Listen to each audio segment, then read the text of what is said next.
Hello and welcome to Wake Up Our Faith. This is the show where passion, purpose, and dreaming big challenge common sense. We like to think of it as a conversation to shed light on the upside of upside down living. Matt Ham, Kevin Adams. Hey. What's up? Hammerhead. Yeah, Kevin, you gave me that today. We were on the boat this morning and saw a hammerhead, and Kevin said, "That's your namesake." He kept saying it's a hammerhead. It's a hammerhead. I promise it's a hammerhead. We couldn't see the head. For like 10 minutes. We all we saw was the dorsal, and Matt's following it around. I promise it's a hammerhead. So he was right. It was. I didn't get an invite. Oh, Nick. Hey, I didn't get an invite. Shame on us, Nick. I saw your pictures us. on Facebook, but no invite. Wow. We need to do that. It wasn't my fault. Yeah, blame it on Matt. Blame it on Matt. I'll take it. I'll gladly take it. Nick Craig in studio here at Wilmington's Big Talker, 106.7 FM. Many thanks to him producing the show. Guys, appreciate you tuning in, jumping on here. This is a fun conversation. Look forward to you guys diving in. Live streaming on Facebook, YouTube, and Twitter. Make sure you comment. Let us know where you're listening from. Jump in, ask any questions. Today, we have a fantastic episode. We're going to talk about the difference between this and this, and I'll let us reveal that in a second. This and that. This and that. There you go. And but I do want to go ahead and recognize our corporate partners for making this show possible. One of them is our guest from last week from the second hour of Faith and Business. That is Melissa the Coach. Melissa the Coach is a speaker and personal financial coach who helps people live intentionally by teaching them to manage money the way God intended. You can connect with her, Melissa the Coach, at gmail.com, everywhere online, at Melissa the Coach, 910-338-9612. So Kev, today we are diving into the difference between this and that. Let's give our listeners this and the other thing. It's like this, that, and this and that. So give them a sample of what's the this and that. How about listening? Listening. Okay. Versus hearing. There you go. Or maybe it's the other way around. Hearing versus listening. And all of this goes back to, we're trying to create some continuity and within, several weeks of talking about a similar thread or an idea and extending it so that you can go back and really work through that and take it in. But we're looking at praying from victory, living like a son. What does it mean? And praying from that position, and kind of what prayer looks like. And we listed out some different ideas, and including meditation and writing in a prayer journal, and all these things are prayer. I mean, the Psalms are prayers, and they're David. A lot of David, and it's not all David, but it's getting something out, but it's also listening. So a big part of prayer, so there's your context, is to actually listen. So in that, we have to learn how to listen to each other as people. We also have to listen to God and understand what that means. So that's the context of it all, but listening is such a wonderful thing. It's really a skill. And it's not necessarily easy, but so talking about that and just working through what are the assumptions, what does it actually do, and what's the downside if you can't grab it. I think the danger is for folks is kind of where we'll kick it off is you might hear a lot of things that you don't need to listen to. And that's kind of a preface, and I know that this is something we've experienced recently just with my kids. It's something that came up with my kids. Then we were talking about it as it relates to my life. And that's the thing. I think if parents would slow down long enough, I think our kids are trying to teach us a lot of stuff that we need to learn. And it's the difference between what we hear versus what we actually listen to. And that's a powerful thought. And so, folks overlook it and run into many dangers. So let's kind of start there, Kevin. What is the danger, in not distinguishing between the two? Well, they're really completely different. I mean, one is involuntary, in a sense. You can tune it out. But, in the context, again, we love to build context. It's just like you would read Scripture. You want good context. So in the context of being a Christian, living a Christian life, you want to understand there are things that pass through your mind. They come through the five senses, taste and feel, and especially hearing and seeing. So we're talking about kind of hearing right now, but these things pass through your mind. It doesn't necessarily mean that it's worthy of your heart. And so when you let something get down into your heart, that's where it becomes a thing. That's where you feel it, you apply your emotion to it, and it becomes part of your belief system, negative or positive. So hearing, I guess, by definition would be you might be walking on the beach and you may hear a bunch of seagulls, but you've heard it so many times that you just kind of tune it out. It doesn't really, but you're still hearing it, but you're not taking it into your heart. Now, we do that with people when we need to listen to what they're saying. So anyway, that's hearing is simply you're picking up auditory signals, but it doesn't pass into your heart, or you're not letting it in there. And listening is a completely different thing, and that's really where we want to dig in, because I think a lot of people kind of think, oh, I know they're different, but they don't really know what listening is completely, or they have a false or a limited view of it. Yeah, so let's go ahead and dive right into it then. Let's give them a context or definition of listening and start to unpack it. Unpack it like a hope chest. Lots of hope in there. Well, first of all, happy May. Happy May. May the 1st. It's a new month. It's gonna be May. Yeah, May is a great transitional month. But anyway, I have May 1st written on my paper. We get all into April 1st and April Fools, and so I just want to say happy May. Got to give May some, May flowers. May a little love. A little love. That's right. All right, so maybe the question we've already asked is, what is in the context of prayer and kind of understanding who you are as a son or daughter of God, what's the difference between hearing and listening? So we talked about that a little bit. So how does it work with people? How does it work with God? These are just questions. What is listening exactly? Again, I'm just asking them because it's just a framework to plug in some answers. Maybe if I put my glasses on, I can see my own writing. So let's talk about the assumptions and related problems. What do you think listening is versus hearing? What's a quick, and I mean, I'm sure you have a good answer, but what's your immediate thought there? Of distinguishing the difference between the two? Yeah, sure. Listening gets your affection. Mm-hmm. I don't know why. That's just what I feel like. Okay. Like something I'm listening to, I'm giving it my affection. It's getting my attention, and therefore it's getting my affection. If something gets my attention, generally it's going to get my affection. Okay. You used an analogy a minute ago of seagulls on the beach. And we talk about this like people seagulls, people that just squawk all the time, and that's what they do. They like to complain, or they like to squawk, or they like to throw rocks and all this kind of stuff. You can literally waste your entire life listening to those people. Sure. And I've done that many times. You don't realize it, but you're just listening instead of just kind of tuning it out. So anyway, for me, listening is about attention and therefore about affection. Mm-hmm. Well, I agree. That's the part where it goes into your heart. You allow it in.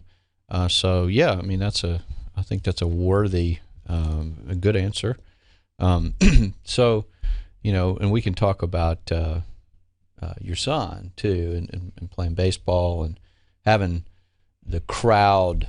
I think we've all, at this point, between us and our kids, have played sports ourselves and been involved in it, seen the crowds cheering or saying, or kind of giving instructions, and that can be a whole lot of information that isn't needed for a kid who's trying to focus. So we talked about that a little bit, and I want you to talk about it. But so let's just go back to the assumptions made. So what I'm going to do is I'm just going to say, let's see how much time we got, a minute or so. What people think it is, but it isn't. Okay, so it isn't providing a window of silence to allow the other person to speak. I think a lot of people think listening, it's not talking over people. Yeah, I win because I'm not talking over them. But I'm providing them a window of silence for them to speak. That's not listening. That's kind of like false humility when you're biting your tongue and you're going, and you're smiling over something that you didn't get credit for or whatever. So it's not providing a window of silence to allow the other person to speak. I think a lot of people think that. So we'll come back and listening's just not talking. Yeah, it's not. This is way not enough. It's just the beginning. Well, guys, we're going to unpack all this in today's show. Appreciate you tuning in here. Wake Up Our Faith. Matt Ham and Kevin Adams back for more right after this.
Hello, and welcome back to Wake Up Our Faith. This is the show where passion, purpose, and dreaming big challenge common sense. We like to think of it as a conversation to shed light on the upside of upside down living. Matt Ham, Kevin Adams, we're the co-founders of Uprint. This is our weekly broadcast here. Many thanks to Nick Craig in studio for producing the show today. Show's rebroadcast every Sunday on Wilmington's Big Talker, WFBT 106.7 FM from 12 p.m. noon until 2 p.m. We are thankful to our corporate partners for making this show possible. One of those being Freeman Landscaping, the largest privately owned land and irrigation firm in eastern North Carolina, family owned and operated since 1992, providing both residential and commercial landscaping irrigation. Feel free to give them a call, 910-796-11 888-866-9866. Kev, today we're diving into the dynamic of hearing versus listening. And right before break, you said that listening is not simply providing someone else a window of silence. Right. It's just not talking, you know. So let's continue to go through that. Yeah. It's. I think that's. We might not say that we think that's what it is, but I think a lot of people have learned to not talk over someone and leave it there. So you stop talking and you let the other person talk, but your mind is not there, and or even if your mind is there, you're not taking it in. So that's one layer of what it isn't, but the assumption I think people make that it is. So it's just something to take in and really listen to. The other thing is, I got to put my glasses on so I can hear myself through my eyeballs. It isn't providing a window of silence. Neither is it just grabbing hold of the rhythm of speech and pausing and applying a nod.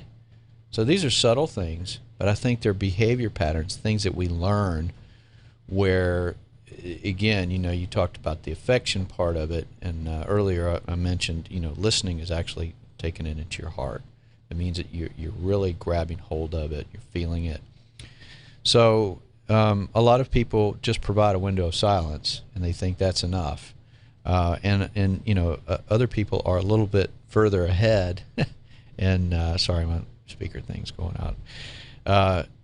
In that they allow the other person to kind of believe they're listening when they're not, by nodding and giving good body language. And again, their mind can be all over the place. So these are things, they're subtle things, and it's not, a lot of times we do it without realizing it. And then finally, just another point is this idea of when you're listening, or when you want someone to listen to you, if their mind is immediately turning to, if you're telling a story or you're giving an example of something, and the other person, or if you're on that side of it, you begin to immediately think of what you've done in that capacity, and you want to plug that right in, and it's a kind of a mirroring tactic, so that you can identify and feel close to that person, or make them feel better, or whatever. But it usually backfires without the proper homage, I guess, paid to what they're actually saying. In other words, it's disrespectful to when you hear, and it's very strong-holded up. I know I'm kind of going around, but for instance, and we call it one-upmanship. If you're driving along and you say, "Hey, look at that cool mountain! I climbed it last week," and the other person says, "Well, look at that one! I climbed it, yesterday." I mean, what does it do? It inspires competitiveness. There's nothing like Jesus in that. And, we blow it off like it's just, that's just being guys. Well, it's not. It's men and women. Everybody does that till they learn not to do that. So what I'm saying is these are all subtle things we do. They're poor behavior patterns that kind of guide us through a conversation, and we end up missing a whole lot of what's actually happening. So it's not a good thing. Yeah, I think that this ties in so much with like what we do as an organization. It's like we force people to be still enough, to be quiet enough, to tear back the scab on this. I'm serious. This is it. I mean, when you're saying this stuff, Kevin, and I'm like, he's describing me. And I know, no, I'm serious. I've done this to you for years. And so I'm like, he's describing the things about me that I know I struggle with when it comes to pausing and listening. And it's not fun. And the immediate thing I want to do is fight back and go, whatever, man. Like, why are we talking? That's exactly what my emotional state is right now. Sure. But I'm going, okay, there's something valuable in this. And so, but only the people who are aware enough and willing enough to pause and say, okay, I am going to shut up and I'm going to listen. How often in a conversation do I try to one up or add my input? How often do I just nod in agreement? And how often do I just be nice and let somebody else speak? People don't want to have that conversation. Yeah, it's you kind of start wasting their time, and then eventually it's your time too. Well, but I'm saying, like, people watching the show, they don't want to have that conversation with themselves. The pain of reflecting on, this is me or what have you. Yeah, right. They're just going to keep on going, right? Because they don't want to slow down long enough to discern the difference between listening and hearing. Yeah, and so they run on down the road and act the part, and you know, and that's where Kevin, that's where you are like, you refuse to let people profess one thing with their mouth and then act another way, and you're the guy that's going to stand on the road and you're not going to move until someone owns that thing. Yeah. Well, there's a lot of not Mr. Nice Guy in that, but I mean, you want someone to fight for you, and then I'll do that, and we'll do that as a company, as a unit, on two different platforms and playing fields. But human nature is so broken and messed up because of what happened, and I'm talking about the original sin in the garden. And so we live in this world, and we have to overcome all this. Now, you know, of course, Jesus broke the curse. He opened the door back up, invites us in. So our job in discipleship is to learn how to become like him. Well, we have to start with who we are. It's not about good behavior. So once you understand and have confidence in your place, that it's done and you're good, then you can let go. And then you can start to really take this in from a place of sweetness of, thank you, Lord, for showing me something this good. And so that's where we come from. And it's not easy, though. It's thankless for a while.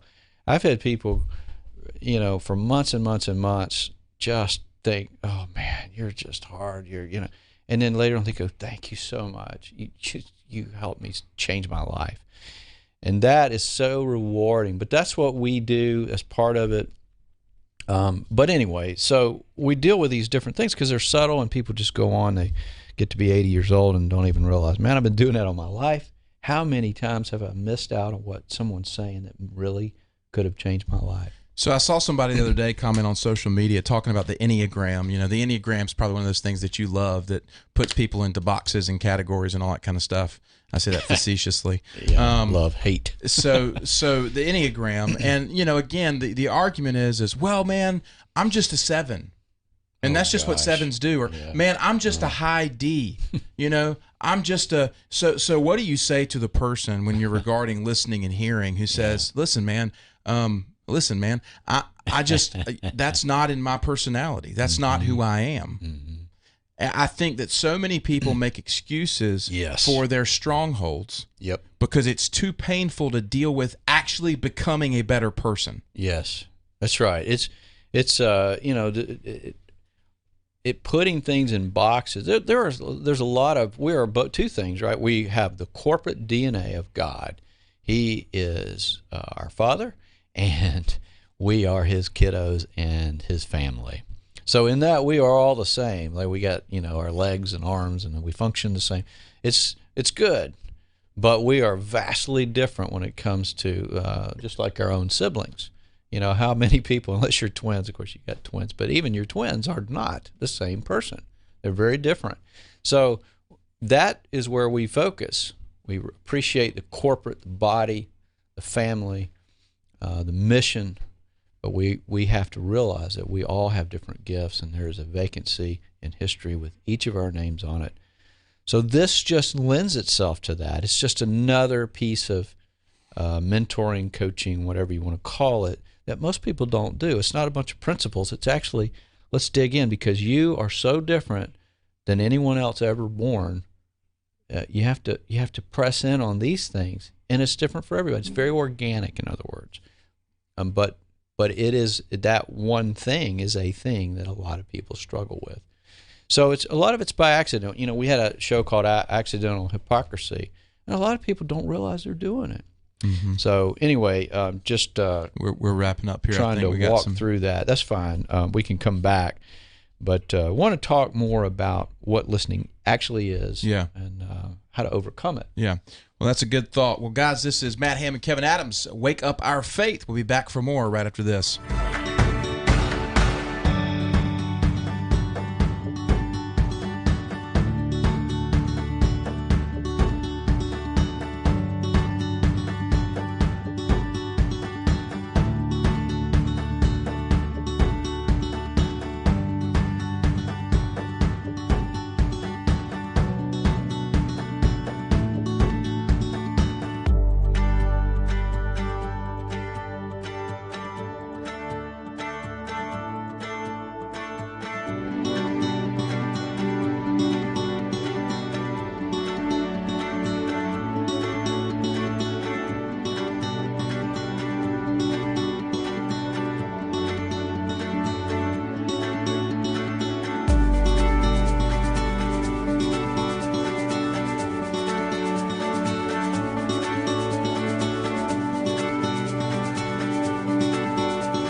Hello and welcome back to Wake Up Our Faith. This is the show where passion, purpose, and dreaming big challenge common sense. We like to think of it as a conversation to shed light on the upside of upside down living. Matt Ham, Kevin Adams with you live in the studios here at 106.7 FM, WFBT, Wilmington's Big Talker.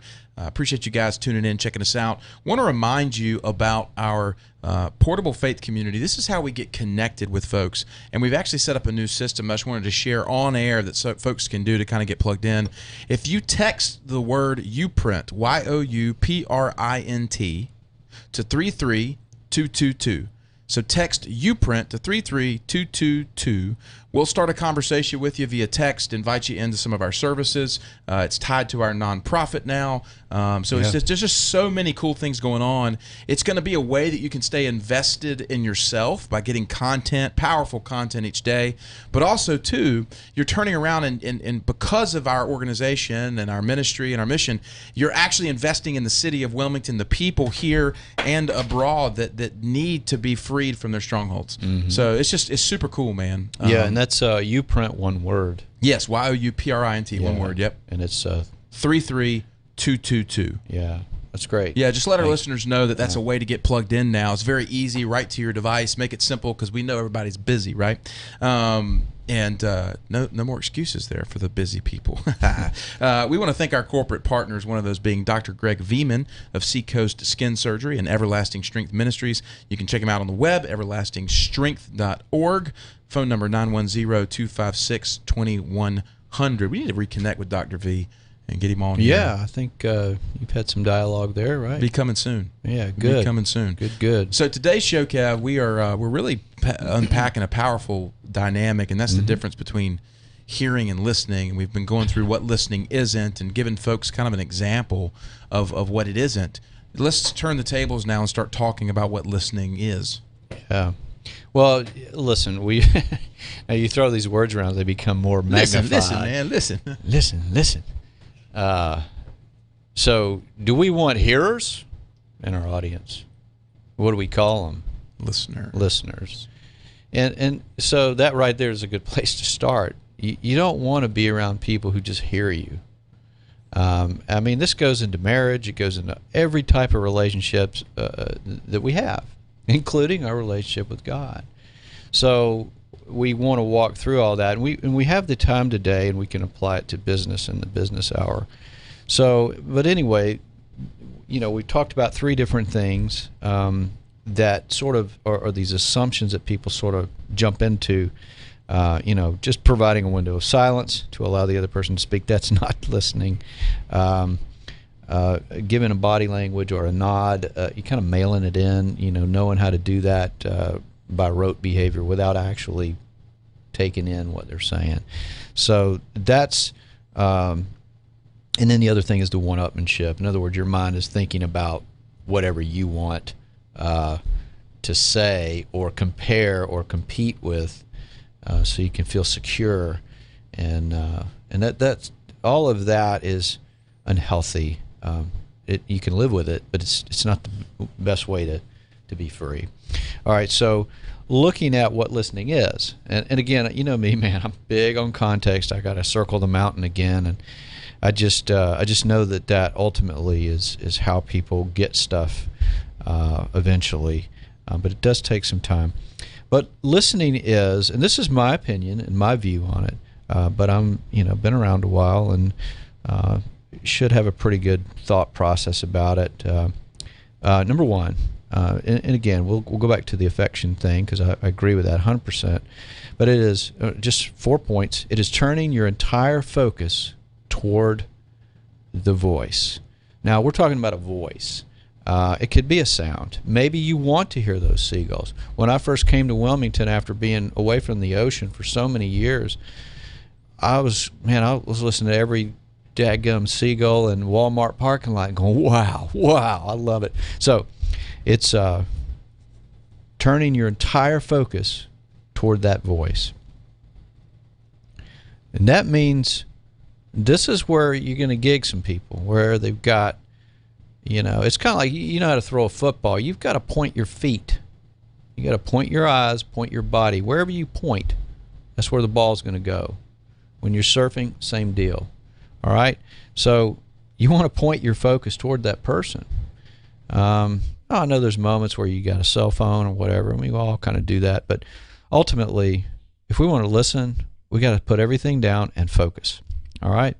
So turning your entire focus is the key word, entire, not just part of it.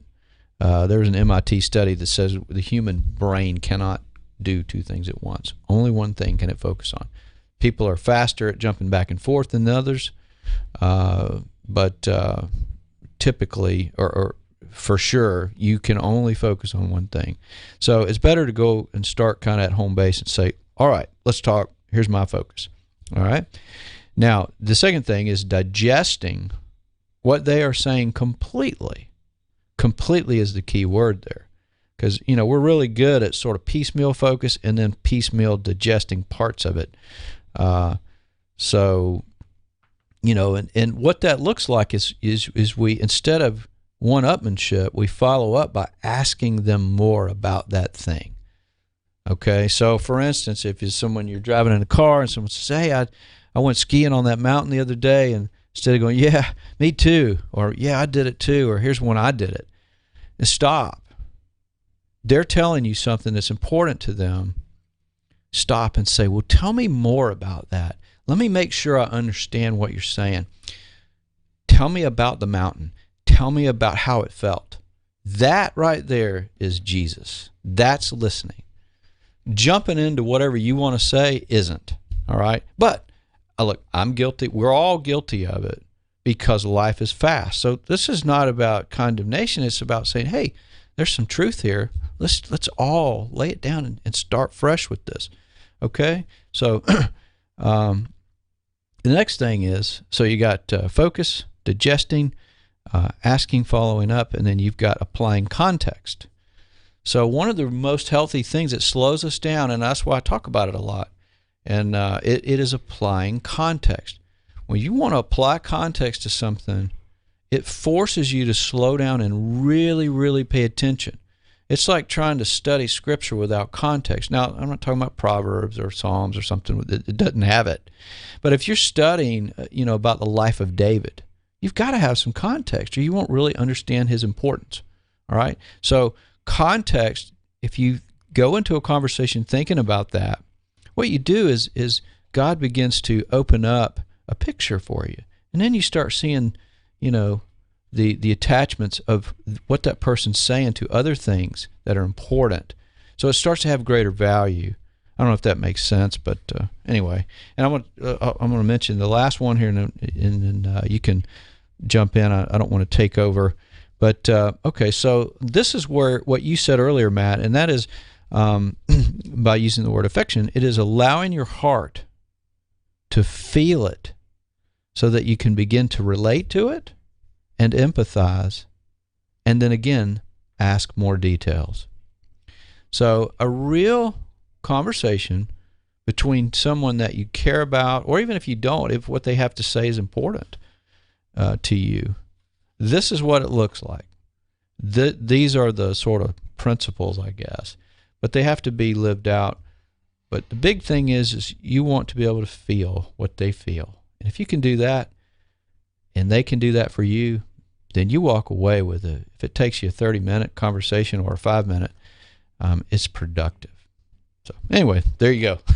This candidly, you can slap me if you want to. This seems impossible in our culture today. I mean, honestly, that's exactly how I feel. Mm-hmm. I'm listening to you saying these things, and I'm going, I don't know 4 people in my life that are willing to take the time to do that. Like fully. Sure. Now, maybe I'm putting the standard on of perfection, right? Like you said, we all make mistakes. Sure. We all have moments and we don't pay attention and, we kind of, whatever. But I'm sitting there going like, well, no wonder communication's so jacked up in our world because whoever takes the time to do this stuff.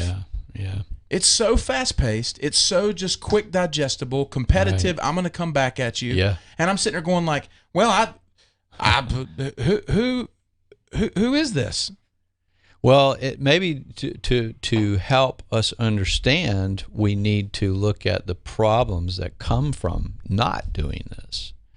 And one of those is the idea that you think you know and you walk away with a false impression of what that person's saying or what have you. Now, look, everybody is different. Some people think differently. My wife and I think so differently. She's left-handed, and I think all that right brain, left brain stuff has something to it. I don't understand it, but I know that I try to explain something and she doesn't get it, and vice versa, until we stop, take a moment, and love each other through that. And we've learned to do that. But you and I have to do that too. Yeah, and it does take work, right? Which is the process of discipleship. Labor to enter my rest. Got to get busy at doing something. We'll talk about the problems that occur when we come back. Right after this, guys, more Wake Up Our Faith.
Hello and welcome back to Wake Up Our Faith. This is the show where passion, purpose, and dreaming big challenge common sense. We like to think of it as a conversation to shed light on the upside of upside down living. Matt Ham, Kevin Adams with you every week, co-founders of UPrint, faith and personal development organization. And this show is all about a conversation to just encourage you to pause, put some new context, and put some new perspective on your life so that you can actually become who you were created to be.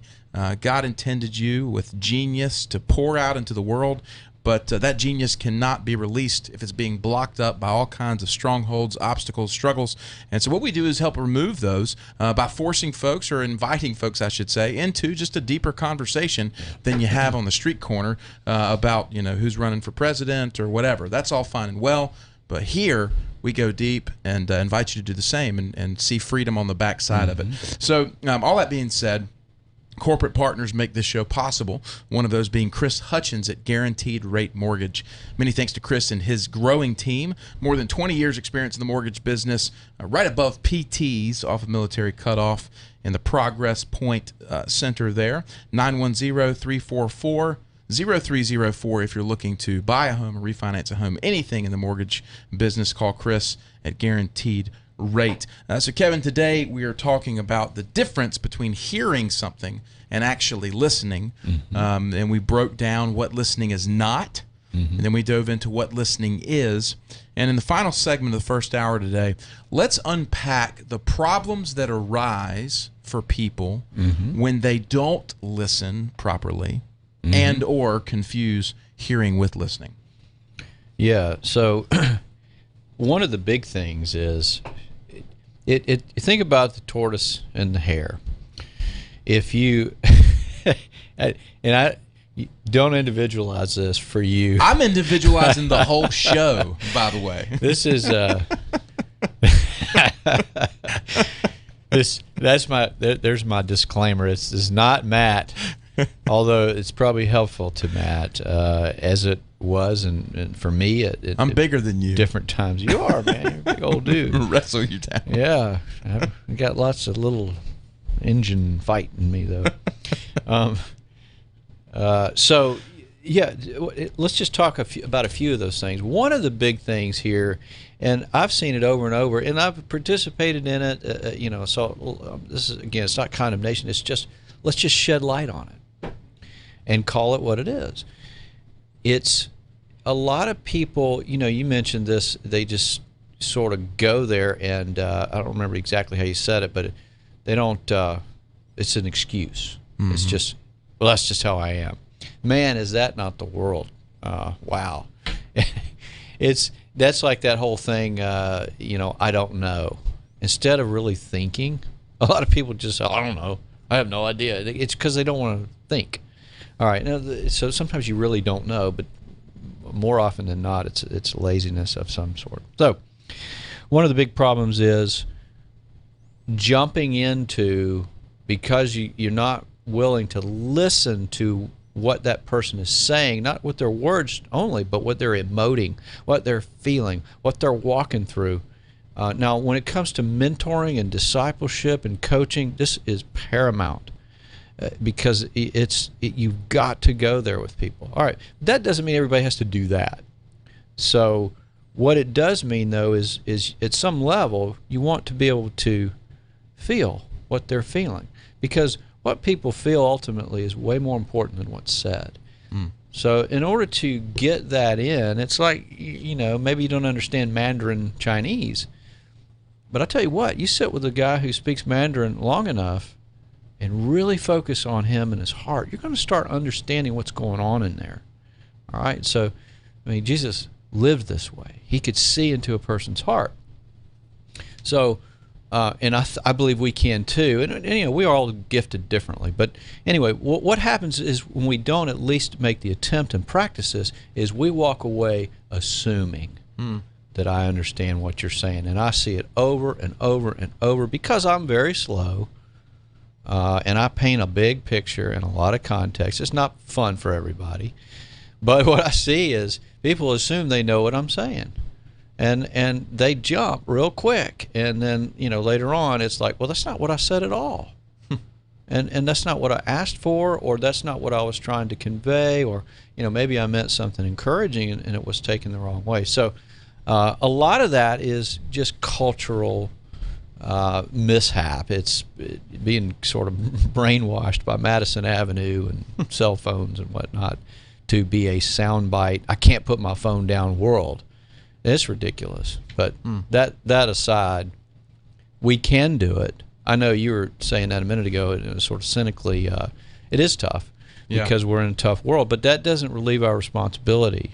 We're talking about, let's live like Jesus. Jesus listened.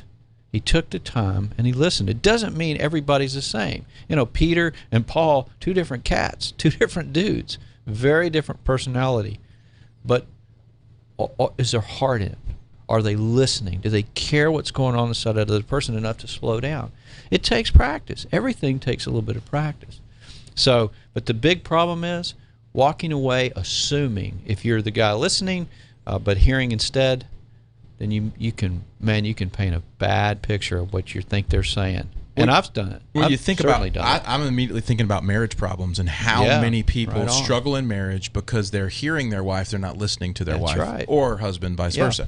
And so what happens is that years and years and years and years and layers and layers and layers and layers of inefficient communication. Because you're not willing to listen. Right. It builds up resentment. It builds up anger and frustration. That's right. And it leads to abuse. It leads to infidelity. It leads to addictions. And it ultimately leads to divorce. These are all, see, people point at all that stuff and they point at it and say sin. But really, the big sin is lack of faith. What is lack of faith? It's not trusting God. It's being insecure, feeling like you've got to take it. All of these things lead back to, I got to do it now. I got to figure it out now. I got to strive. And not giving the time necessary to absorb. Listen, God might be speaking through that person. So, talking about entertaining angels and that kind of stuff in Scripture. So the point is you misunderstand. If you misunderstand, it can lead to 50 different tentacles of problems. Especially marriage, that's a huge one. It's a great point. Yeah. It's so interesting to me that, we want to deal with addiction. We want to deal with divorce. We want to deal with infidelity. And we want to deal with the byproducts and subscribe or prescribe medication for that, the latest book, the latest trend.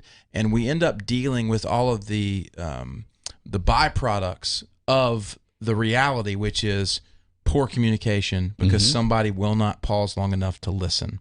That's right. In both camps. And so that's just something to me. It's just we're treating the wrong problem. Yeah, that's the biggest thing is the relationship begins to sever.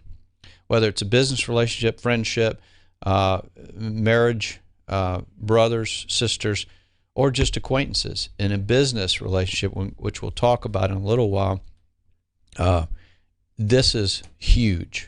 So it's worth the investment. I mentioned the tortoise and the hare. It's worth spending the time. It's like God said, do not despise the day of small beginnings. If we are so focused on hurrying up and getting it done instead of trusting God to do the heavy lifting, then we are automatically going to spend a whole lot of time running a double marathon instead of a 100-yard dash. We think we're doing the dash, but God will let us run around that mountain 50 times, and we'll go, crap, I wasted 20 years doing this.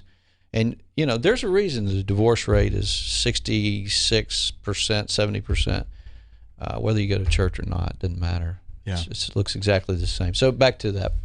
It's huge. Yeah. I was talking with somebody the other day. It's, again, somebody we walk with, and they were saying, man, I feel like I'm relearning the lessons that I learned when I was 18 or 20 years old. It's like I'm going through the same stuff all over again. Yeah. And I was like, well, it stands to reason that you probably didn't listen in some capacity. Right. And that sounds cruel, but at the same time, it's like, yeah, that's a good observation. Yeah. Well, let's tie that up with just one quick nugget, and we can talk about this later too, and tie it back into the business side. But think about this as it relates to God and prayer. 95% this is 95% of the miscommunication between people. So if you apply that to God, a lot of people think prayer is 95% talking to God, and it should be 5% talking to God and 95% listening.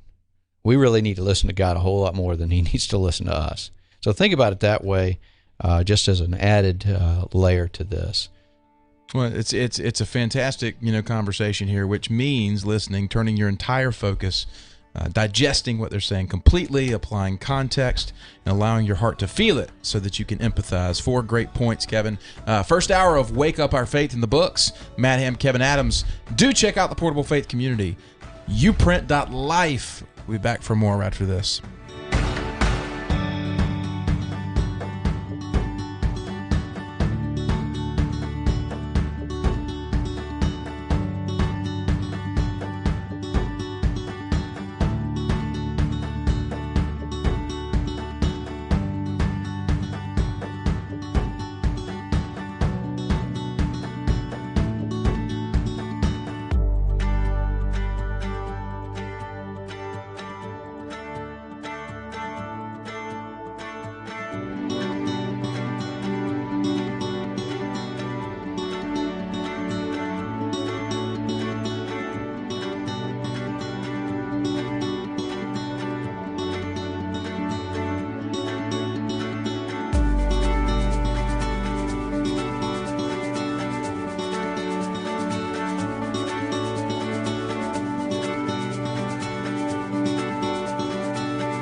Hello and welcome to Faith in Business. This is the second hour of our show, Wake Up Our Faith, where we talk about living out your faith where you spend the majority of your time, and that is between Sundays. For most people, that is in business. Matt Ham, Kevin Adams, and we are the co-founders of UPrint, a faith and personal development organization right here in Wilmington, North Carolina, in the Port City. Shows broadcast live every Wednesday from 1 to 3. Many thanks to Nick Craig in studio today for producing every week, actually. Wilmington's Big Talker, 106.7 FM, WFBT, our radio partner. Love what they're doing here. We're part of the weekend programming from 12 to 2 on Sunday. Now that you know how you can tune in and check us out, we want to thank you. Thanks to our corporate partners for making this show possible. One of those being Physical Therapy Services of Wilmington. That's on the web, ptservicesofwilmington.com. Serving southeastern North Carolina since 1983, family-owned and operated. Offices at 17th Street and at Porter's Neck. Kevin, I saw where they're actually up for Encore Magazine's Best in the Biz for physical therapy services. That's great. So encourage our listeners to go to Encore Magazine, Encore Pub, I believe, and vote for Physical Therapy Services of Wilmington. If you need their services, give them a call, 910-763-8286. So, Kevin, we wanted to take the first segment today and talk a little bit about what happened this past weekend, and that is the Hope Run. We had Emily Parker on. And, we actually didn't get a great chance to talk about it, man, but just what a fantastic event. We love what they're doing at Journey to Heal Ministries. Yes. And it's just so needed. So I just wanted to use this kind of segment as an opportunity to let our listeners know just about like the heart of the Life Center and the heart of UPrint and how we want to collaborate, connect with, and support these ministries here in Wilmington for this picture of unity in the body for the kingdom. Yeah, we do. Well, I think when you look outside of the Sunday box, and I'm not saying that cynically. I'm saying you kind of have to go back to ground zero and start with people. And so when you do that, you start seeing this amazing thing. And with Emily and that whole gang. And their heart's really driven to this through pain and experience. But at the same time, God has removed their vulnerabilities through that so that they can help others. And that's a passion, so it comes from hunger. So when we see that, what we say is, wow, how can we support that? So part of what we do is removing the obstacles to that, to ministry work that's between Sundays. Yeah. Not just about pulpit stuff or small group, that kind of stuff. It's more about what's going on Monday and Tuesday in life and Ignite in people's homes. The Life Center is we could talk for hours about it, but it's a thing that is set up to help remove obstacles that people who want to live this out. These things pop up, physical, tangible, emotional, whatever they are. So we want to get in there and remove that so these people can thrive and their ministries can thrive because the world needs it. Yeah, it was so cool being out there at the race event. I set up a little booth, which by the way, it was just awesome to like have our booth. It was like it was like our booth. We had a little banner. It's like UPrint. And it was like, man, it's like this thing that was birthed out of a coffee shop and kind of this idea. We always talk about an idea comes before a thing. It's like this idea of this organization, this business that we're actually now living out. It was like it was there. It was live. It was tangible. You know, and it was just so cool to be a part of that and to see all of these people, gathering for that run. And it was interesting because my boys, Matthew, Grayson, and Wyatt, they wanted to run the race. and so, being their dad, knowing that 3 miles for a 7-8-year-old, that's a good haul. Yeah. They don't know that. They think it's running to the mailbox, So go. We come out of the gate. Full speed. They're gone, And here I am, out of shape, winded, trying to just follow up behind them. But it was awesome because just seeing all of the people run, the spirit there was just so alive. And, I actually, Emily Parker came up to me beforehand and she said, "Hey, Matt, would you mind wearing this?" And she held up a tutu. And so, me, there's not a lot of shame. So I put a tutu on, and the boys kept asking me, "Hey, Dad, what is this about? Why are you wearing a tutu?" And here I am. Good question. Yeah, it's a big question to explain to a 7-8-year-old. Anything for Emily, though. Right? That's right. Amen to that. Amen to that. But I love just being out in the community and seeing other ministries and what they're doing and the actual impact that it's having. And that's something I think we forget too often. Yeah. Is the impact that it's having. Yeah, well, every person is a temple. And, even Jesus, I think he really paved the way when he said, tear this temple down in 3 days, I'll rebuild it. And, the Pharisees didn't know what he was talking about, but he says he was talking about himself. Well, if he's our leader, he's our king, he's the forerunner, he is what we're supposed to model our lives after. He's the temple, and so are we, and the Scripture's clear about that. So when you look at it that way, you see people who have created these things just out of passion, knowing God's the how, and they start to just go because they can't not do it. That's a big deal, and we have to pay close attention. And it's funny because it's usually not a logical thing, and they don't have a clue how it's going to happen. They just know he's going to do it. The joy of the Lord is my strength, and that's enough. So we are jumping in whatever way we can. Right now, it's through support and broadcasting and trying to just get the word out. But in other ways, we do a lot of pro bono mentoring and counseling, marriage counseling, that kind of stuff. And there's a lot of people that have hardships and can't take care of it.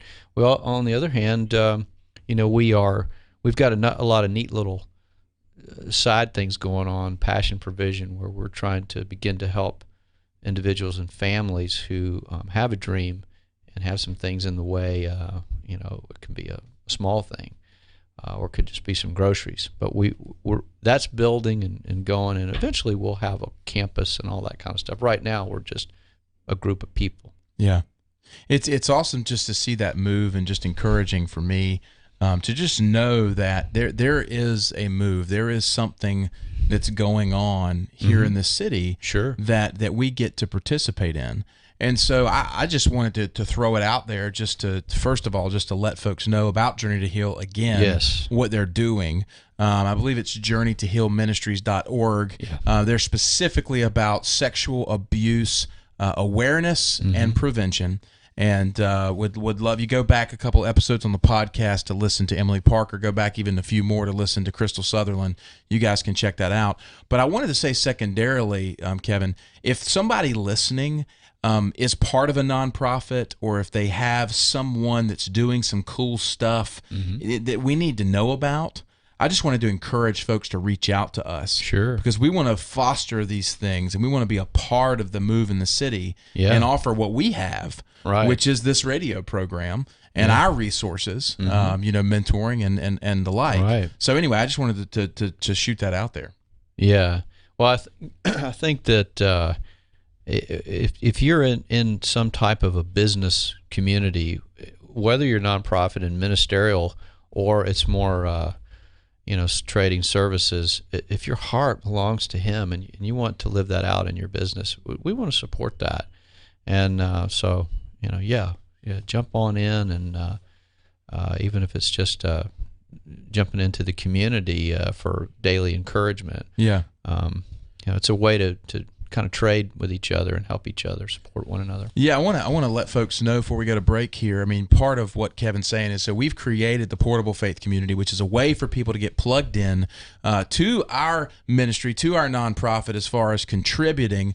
But then we turn around and we give folks fantastic content every morning. And then that's expanding, it's growing, it's super cool. So I just want to let folks know, if you want to get plugged into that as a way to help foster these types of organizations and the work that we're doing, you can do that by texting the word Uprint, one word, YOUPRINT, to the number 33222. So just grab your text, open it up, 33222, text Uprint, and that'll get a conversation started. We'll let you know how you can get plugged in. That's a new feature for us. Just want to make sure our listeners know that's a way to get started. Yeah, absolutely. Well, so what do we got here? We are getting ready to go to break. Okay. And then afterward, we're going to be joined by Chad Honeycutt of the Honeycutt Group, one of our partners, to kind of give a expert's corner on the insurance market. So, new little feature of the show today. So, guys, thank you for tuning in and listening. This is Faith in Business, second hour of Wake Up Our Faith. Matt Ham and Kevin Adams back for more right after this.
Hello and welcome back to Faith in Business. This is the second hour of our show, Wake Up Our Faith, where we talk about living out your faith between Sundays, where you spend the most of your time. For most, that's in business. This is practical ideas and application on how we can kind of infuse faith into our business life. Matt Ham, Kevin Adams, we're the co-founders of Uprint. Appreciate you tuning on today and tuning in.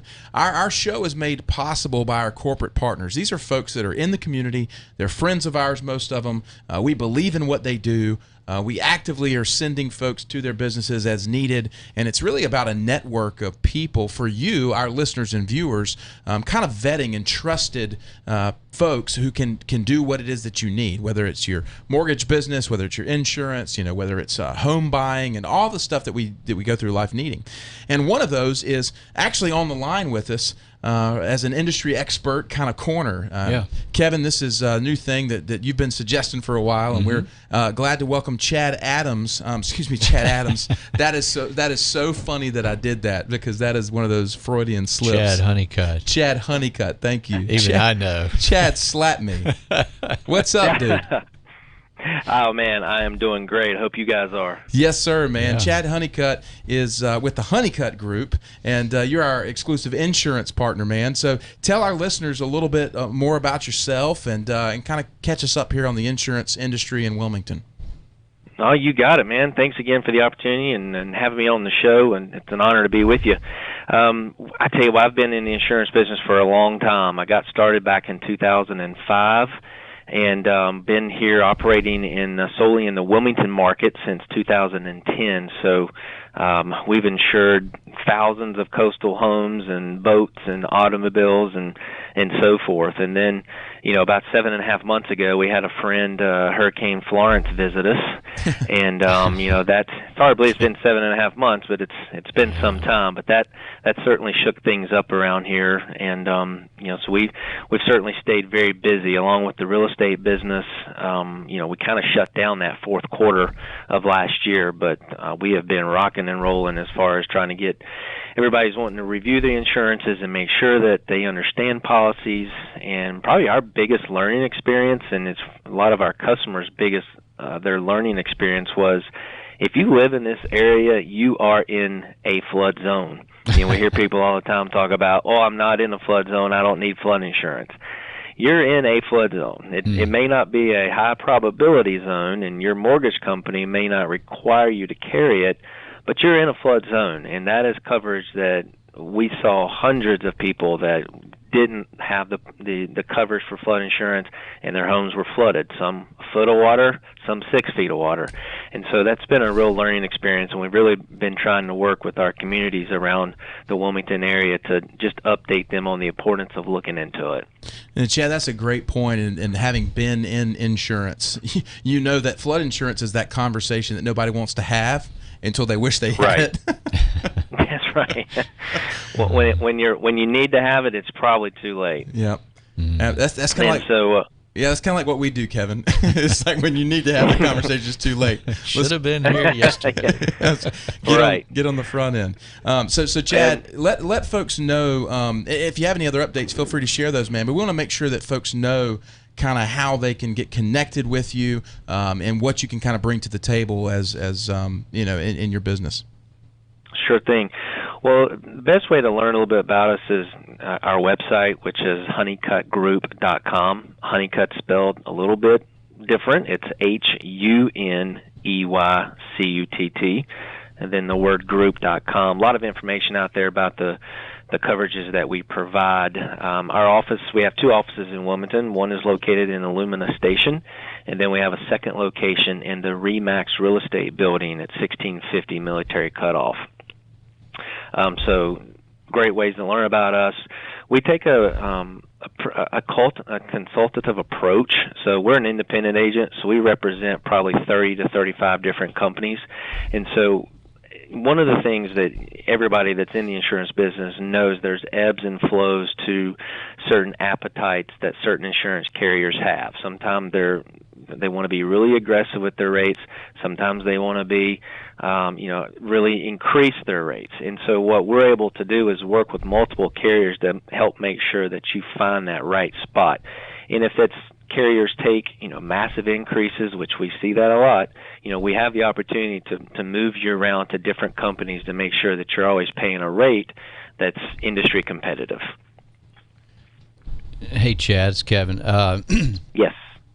I think one of the things we want to accomplish with this, and this is our first go at it, just kind of having our friends on here who are partners. First of all, we look at you as just you're a local guy, you're a real guy. This is a real business, and you're doing great things for people. Everybody needs different services. So I think what I hear you saying, and part of what we want to do is just be able to promote and let people know that, this isn't a box and a machine. This is a real guy, and he really cares and puts his heart into his business. And what I hear you saying is this is personal, and you really take it that way, and you look at everything, and that's maybe the difference. But if you want, man, speak to that a little bit. What sets you apart? I mean, you kind of did, but do it again, and just from Chad's point of view. Well, I certainly think that technology has been awesome for our world, and there's multiple enhancements that we've been able to experience and enjoy due to technology. But one of the things from a lot of the service businesses, like the insurance piece, is we've lost a lot of that face-to-face true relationship experiences. And I can tell you for a fact, I sat down with many of my clients after the hurricanes, and I watched them with tears in their eyes as they told their story about what they went through, what those few nights were like. And we would hug, or we would cry together, or we would share our experiences, and it was a true relationship that we had. And so that they felt a sense of comfort knowing that we were going to go to bat with them. Yeah. We were in this fight with them. We know that it's nothing that anyone wants to go through, but that they've got people around them that want to support and help them get through something as bad as what Florence was for a particular community. We do a lot of face-to-face meetings with our customers. We still go out, believe it or not, we still go out to homes and visit and sit down with you at your kitchen table and help you take, kind of an itemized report of your home, what's in it, what's around it, what are some things we need to be concerned about. And so we really want, we're not looking for policies, we're not looking for just the customer counts. We really are truly looking for relationships that we can be a part of our agency for many years to come. Yeah, that's it. For me, that's what I'm looking for. I'm just a guy here, and somebody that knows what they're doing, who's got a heart, who's an expert. I mean, this is excellence. Yeah. And that's what we promote, Sure. and especially those who are, honoring the big chief. Sure. So man. You do that. Absolutely. You do it well, and you've got a quiet reserve about you too, which I think is super cool.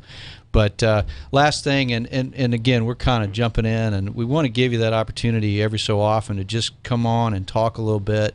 If you and Matt, you can wrap it up, but of course, Chad, you're always welcome to come on as a guest for the hour. But we just want people to know we stand behind Chad, Honeycutt Group Insurance, and this is me. You jump in any minute, Matt. But Chad, I want to make sure you have the opportunity. If there's anything, obviously the contact information, everything. But if there's anything, any advice or just a nugget, just something to offer the audience until next time. Anything? Sure. Current. Well, I was going to mention, because we have these conversations a lot after the storm, and we're always trying to have them year round, but it's still very important that customers, especially from their homeowners policies, that they understand how their deductibles work. Because a lot of people, especially in coastal Carolinas, you may have multiple deductibles inside of your homeowner's policy. And when we have a named storm, Hurricane Florence, roll through, it's probably going to activate your highest deductible. Mm-hmm. And so, if you've got a $300,000 home and you've got a 2% hurricane deductible, that's a $6,000 deductible. Yeah. And you need to go ahead and decide today, while it's beautiful May day, if this is the deductible that you're comfortable with, because when the storm's rolling in, it's probably too late to make those changes. Yeah. Chad, man, this has been fantastic. Thanks so much for jumping on. It's just great, man. Thank you for diving in. You're welcome. Thank you both. Yeah, man. Well, thank you for being a part of this. Guys, this is Chad Honeycutt of the Honeycutt Group. He is our exclusive insurance partner, family-owned for 10 years. You heard it right from him. Just cares about people, cares about relationships. That's why we support them. We want to encourage you to check them out. Give them a call, 910-338-1773. Get a competitive quote on your insurance today, and tell him that Matt and Kevin sent you. Thank you, guys, for tuning in here. We appreciate you. We'll be back for more right after this.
Hello and welcome back to Faith in Business. This second hour show, Wake Up Our Faith. Hope you are listening to our podcast. That's Wake Up Our Faith in Business, found on iTunes and Spotify under Faith in Business. We combine interviews with entrepreneurs as well as practical advice and wisdom so that you can effectively live out your faith where you spend the majority of your times, and that is between Sundays in business. Yeah. Matt Ham, Kevin Adams, thanks so much to Chad Honeycutt for jumping on, one of our corporate partners, for our Expert Corner. Our corporate partners make this show possible, one of those being our good friend Chris Riley and the team at Fountain Financial Associates.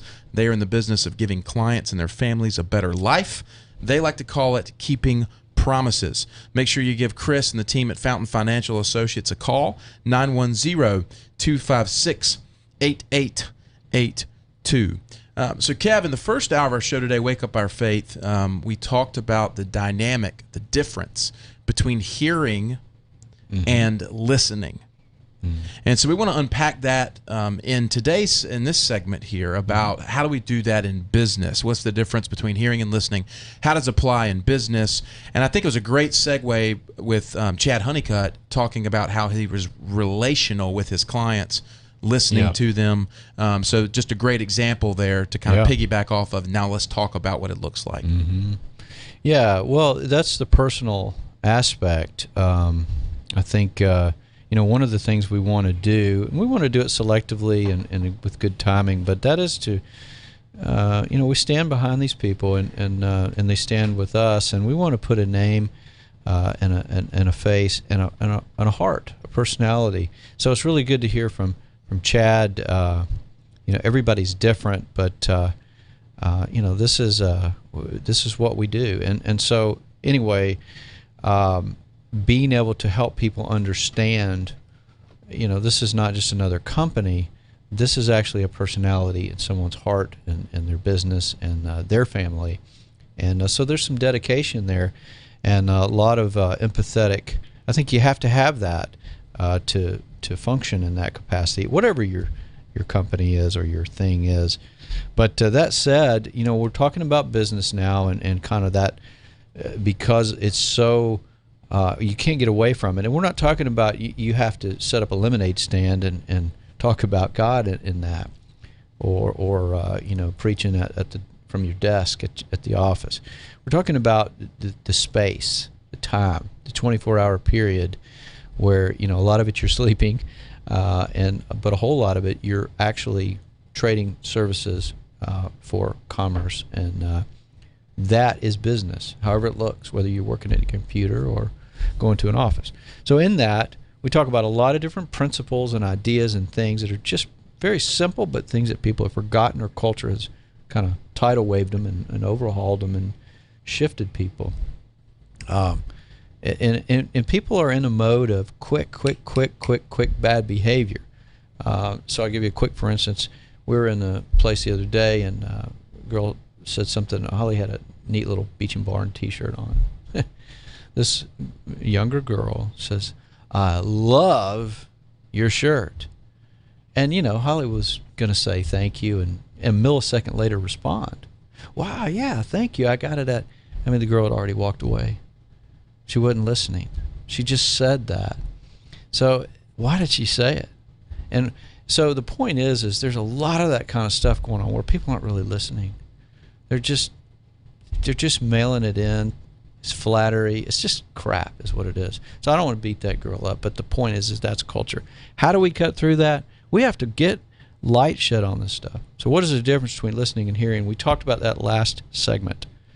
So without going all the way back through it, the big difference is, one is hearing, things are just kind of noise. You're not taking it into your heart. Listening is actually focusing entirely, completely, digesting it, taking it in your heart so that you can relate back. It's like saying this person's painting a picture for you, and you just keep turning away from it every time they keep trying to show it to you, and just giving them lip service. So turn around and look at the painting, look at the brush strokes, take it in, understand what is being said there, honor that. You can do that in business. If you do, you're going to thrive. Yeah, I think the point that's really kind of coming to my heart is that if you want to set yourself apart as a business person, become a fantastic listener, not only to your customers, to those that you engage with, but also to your employees. You know, I am continually infuriated by the number of companies that do not listen to their employees or to their customers. It's crazy. Yeah. It is absolutely crazy. There is this corporate culture, and I say that, Kevin, from this place of, we end up getting the phone call from people who are frustrated in their business life, and we hear kind of some of the scenarios and situations that folks are having to deal with, working environments, client relations. So that's kind of where I'm coming from. It's like a kind of crime scene cleanup. Yeah, right. Come in. We get the blood and the manager did it in the bathroom with the pipe. Oh, that's so yucky. It's sort of emotional blood and guts. I mean, people are up and down, and they get a dose of encouragement, and then they're right back in. And it takes more than that. It takes walking with people and really, really being honest about this stuff and putting it into practice. It's not rule keeping. It's not, checking off principles. It's understanding what Jesus looked like as a man and living it out, the model of son and daughtership. How does that look? And so we plug that in by going, we have to stop, listen, focus, be intentional. And God, I believe that God is typically, nothing typical about him, but typically he is slow and deep. And he makes a lot of investment. There's a whole lot of measuring 15 times and cutting once. And that's what I've learned to do after being a guy who would measure halfway and cut the crap out of it and say, well, I can make more or I can do more. It's just, I spent 20 years in business in a variety of things, and I had a lot of success, but then it was all gone. And I said, no more, never again. And then I just kind of started hanging out with God, really listening. And it's been a slow process. Here we are a decade later, and now this thing is happening because he's doing it. So that's a difference. That's just my own example. But learning how to listen is really making an investment in that person. Are you willing to do that, or are you just after, some kind of moment? Transaction. Yeah, transaction. And there's times where you go to the hamburger stand, you're going to give money and they give you a hamburger. Well, that's not the same thing. Yeah. But if they don't listen to what you're ordering, and you see that a lot, you're going to get some mayonnaise on that burger, which I hate, by the way. And you get frustrated. So we're trying to avoid all that by very first step in your day, in business, is pay close attention to people. Understand, calm down. The world's not going to end. Listen. Take it into your heart. Well, as believers, I think this is one of the most overlooked opportunities that exists right in front of our face. Because if you're a Christian in the workplace, you are automatically around people. You're dealing with coworkers, you're dealing with customers, you're in traffic, you're getting lunch or whatever. And if you're refusing to slow down long enough to listen to what's going on around you, you are missing dynamic opportunities to be an impact point or a contact point for that person and the Lord. That's right. That's right. It's the mission field beneath your feet. Yes. It's right there. And it's spiritual poverty that you're after. So eradicating that. So, for instance, you don't have to, get cynical people. Oh, I don't have time for all that. Okay, that's fine. But you do, when you think 1,000 years from now, what will have mattered? It's just, kind of checking the thing off and getting your paycheck so you can do whatever. Or how do you treat that person? If you are a believer, what really matters? So you can't just blow that off. If you do, then, wow, there you go with the accidental hypocrisy again, maybe even intentional. So one little example is to simply say something to somebody, ask them a question about them, and then listen to their answer. And then when they give you the answer, ask them some more and really go there. Block off everything in your mind. Feel that. They start telling you about their kiddo. Take a minute and really genuinely and you will learn so much. You'll gain a lot of wisdom from that. And that's just one little thing, and it'll bless the heck out of somebody. Well, also, too, you'll build a relationship there because the person sees beyond the facade of a world that's busy with their face buried in their phone, and they care. Right. That's right. They care. And that is where we are dynamically dropping the ball as a Christian brothers and sisters in the world today, is by not pausing to become a contact point for everybody to get a better picture of Jesus. That's right. That's right. We have to listen. We have to take it in.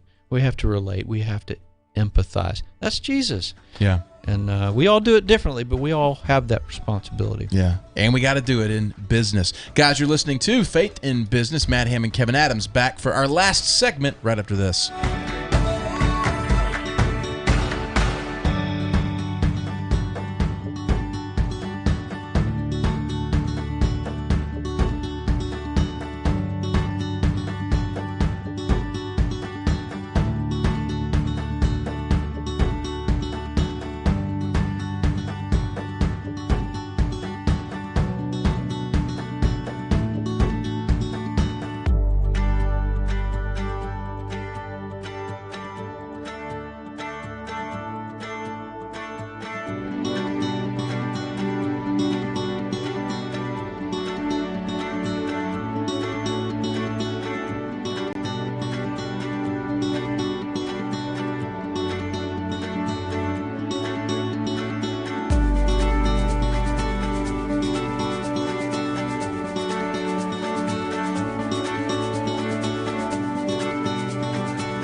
Hello and welcome to Faith in Business, the second hour of our show, Wake Up Our Faith. If you're listening to the podcast, this is Faith in Business on iTunes as well as Spotify. We are all about helping you bridge that gap between Sundays and resolving the tension between your faith and your business. This is about taking all the good stuff out of Sunday and all the good stuff out of personal development, mixing it up in a pot and putting it out there in a practical way. Just about being excellent in the workplace. Kevin, we're having a great conversation today just about listening and the opportunity we have as believers in our workplace to listen to our coworkers, our clients. I mean, you want to set yourself apart. Listen. Anyway, I'm getting off on a tangent, getting excited. Before we continue, I want to recognize our corporate partners for making the show possible. One of those being Century 21 Swalyer and Associates, more than 30 years in the real estate business.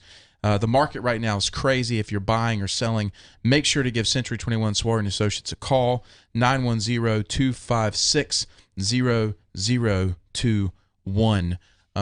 So Kev, kind of wrapping up the segment here, we had just before we went to break, talking about believers listening to people around them and providing an opportunity for a contact point. You made a great point. Ask questions. Yeah, I mean, I think that it's you don't want to mail that in either. I mean, it's real easy to sort of go through the motions. How you doing? Yeah, and that's I don't want to beat up the millennial crowd or whatever, but there's a lot of that, and it just makes you feel like why try? It's depressing when someone says something like, that's awesome, and then walks away before you can even go thank you. Like, why did you say that? So you've got the do it all generation, which we kind of grew up in, and then you've got the you're amazing, no you're amazing, no you're amazing generation, and it's just meaningless. It's all flattery. So in between you find the truth, and that's where when you really listen to somebody, what you're doing is you're digesting what they're saying. You're turning your focus to them. You're giving them that honor. You're applying context. You're allowing your heart to feel what they're saying, so you can relate, empathize. One of the best ways of communicating, even if you have to interrupt somebody, is to say, "Wait a second. Tell me more about that thing. Slow down. Give me a second on that one. I want to know more." And people are okay with that. In fact, I think it's honoring, because you're telling them, "Hey, wait, you're going so fast. I want to know more. Slow down and tell me more about you and your experience." And what happens, what I've learned is I gain a lot of wisdom and relationships from just listening. And you can really help people that way, and you can't if you sort of halfway got an opinion about them, and you walk away and you don't really understand what's going on with that person. So asking questions was the idea. That forces you to slow down and really focus on that person, so long as it's genuine and you're not asking it and walking away before they can answer. That's what I was saying. Yeah, I keep forgetting we're on the radio sometimes, because I know we got the video too. Right. It's like I asked you how you're doing, I look out the window, or it's like, it's all right. How are you doing? And you glance at your phone or whatever. Like, yeah. I mean, that's kind of this half-hearted, just it's debilitating if you're on the other side. You're like, gee, why did you ask me that? Why do you even bother? Yeah. It's so funny because we see this like portrayed in movie and in television, and it hits us. Yeah. Because we feel it. Right. I mean, my son is watching this show. It was called Wonder, I think, and it's about a kid that's born, and he has some deficiencies or whatnot, and he's just being bullied at school. Yeah. And my son is so struck by this because he's actually at an age where he gets this, and he sees it in his own school. And yet I have to remind him, I'm saying, like, now listen, you have to focus to not become that guy.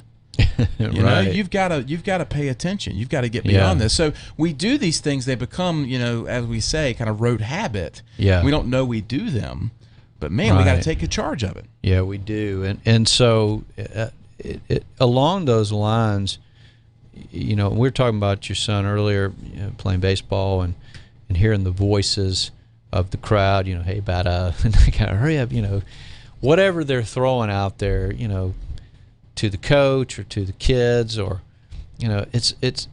that is probably not something you want to listen to. And I think that flips it around. And again, we're talking business here, but you can use these examples and then take that right back in, because there's a lot of noise in business, phone calls and distractions. You have to set your path and say, like for Matthew, I'm going to hit the ball. I'm here to hit the ball. That's my only job. It's not to listen to all this stuff. Maybe listens to dad or whoever, but that's it. That's where we have to draw the distinction between listening and hearing, to flip it around. It's okay to hear anything and just let it pass through.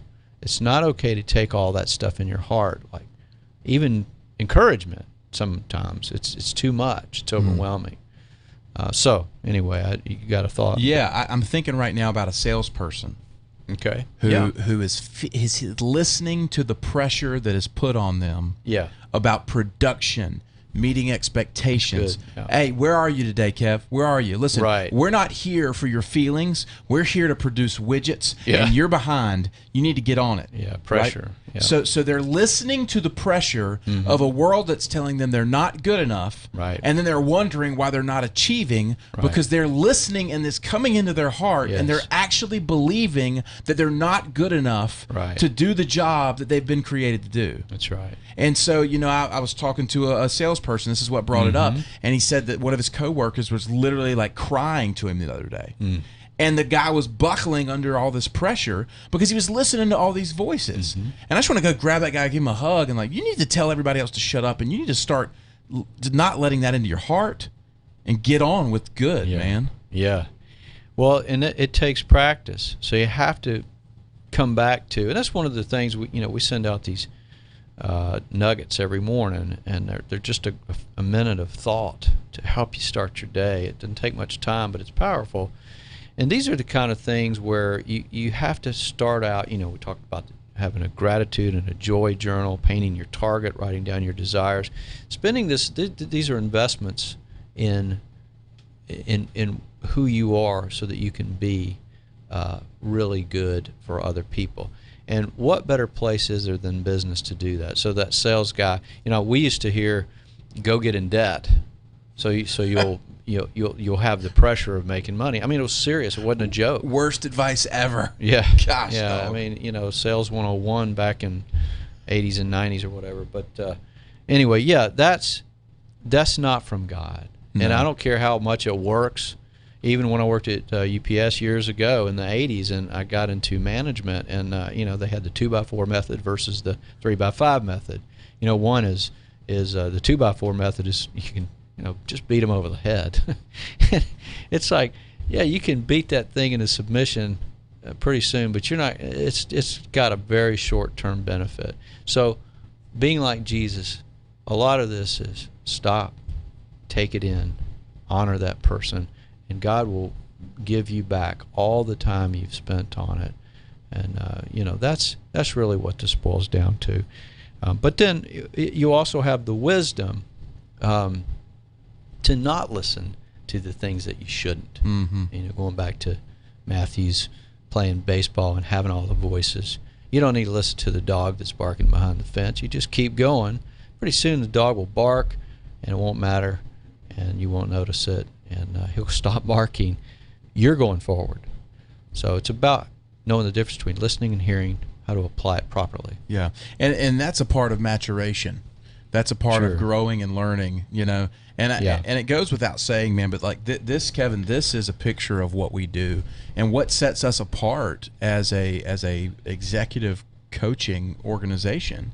Is, this isn't about productivity and quadrant one and whatever. Like we're really breaking this down to help people become just better human beings and more excellent expressions of Jesus in what they do every day. And that is the kingdom, and that is what God will get behind, and he'll bless. Yeah, well, you're God's idea, and it's helping you live that out. And when you do that, you are fulfilled and satisfied with your life, and your life is a huge benefit to others. And that's really the whole thing. Everybody wins with God. Like, it's the only way. So, yeah. Powerful. Yeah, it's a beautiful thing. Well, guys, we are wrapping up another fantastic show this week. A great hour here. Just want to encourage you, if you're tuning in, if you're listening, whether it's the podcast, whether it's on the Facebook Live, or whether it's on the radio, we would love to connect with you. That's what we do. We offer a discovery call to kind of get started. You can check out our resources, youprint.life, youprint.life, or you can email us directly, info at youprint.life. Matt Ham, Kevin Adams signing off here. We'll be back next week for more Wake Up Our Faith and Faith in Business. Until then, you guys be well.